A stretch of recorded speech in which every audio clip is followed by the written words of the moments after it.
I want to talk to you about mental health and share with you all the stuff I use to cope with the challenges of life.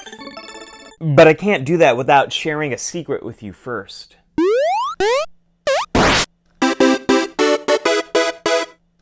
That's me in 8th grade, and I hated myself. I felt weird, ugly, like I had no future. I didn't tell anyone, I didn't get help, I stayed silent. Why? I knew I had a problem, but I refused to believe I was depressed. Mental illness was bad and something to push away. And there was no way I would ever seek therapy because only crazy people went to therapy. This is the stigma of mental illness. Stigma is a part of culture. It's made worse by unfair laws and maintained by excluding people who are diagnosed with a mental illness. I hate talking about stigma. Even the word just sounds so dirty in my mouth, like stigma. Blech. I also hate it when people say, fight stigma. I mean, what does that even mean? Round 1, fight! Hadouken! It's not enough to fight against something. You need something to fight for. Instead of fighting against stigma, we need to focus on fighting for mental health. This is the part of the video where I need to define exactly what mental health is.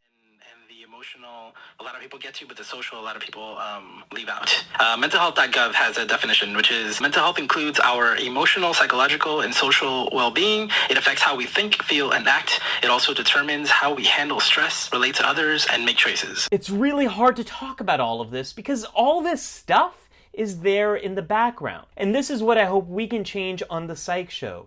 Work together to promote mental health. No, we have to be heroic about mental health. Just right there, when I said heroes, you probably thought of superheroes, and I love superheroes. I love Captain America, Wonder Woman, I love Black Panther. Wakanda forever. But superheroes don't really show us real heroism, at least not in the movies. All right, let me just show you what I mean. I'm gonna look up the definition of a hero, a person who is admired or idealized for courage, outstanding achievements, or noble qualities. All right, what we have to figure out is courage. What exactly does courage mean? That's a defining thing of a hero. The ability to do something that frightens one. That's what we never see in the films. We don't see them being anxious, being afraid, struggling with it, and still doing the right thing. I'm always scared of sharing my mental health journey on YouTube because all this stuff is in the back of my head.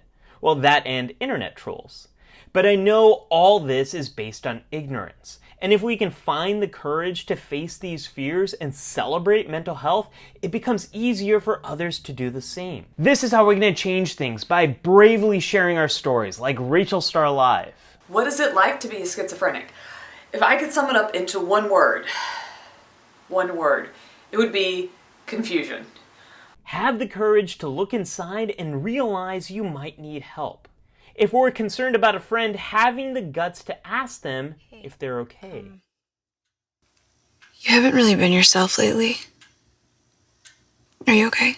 Help others learn how to cope with difficult emotions. I always come back to 3 fundamentals of battling mental illness. And fight, fight, fight for better laws, more funding for research, and new treatments that reach large groups of people. This is what we're going to help each other do. Stay heroic in the face of fear. This is how we're going to fulfill the promise I made to you last week when I said, I want us to build a community that will lift each other up and celebrate mental health together. How are you going to celebrate mental health? Let me know in the comments below. Special thanks to my patrons for making this episode possible, and I want to welcome my new patrons Lauren K, Braincraft, and Aaron F. If you want to help me make the Psych Show and get exclusive behind the scenes access in return, check out patreon.com/thepsychshow.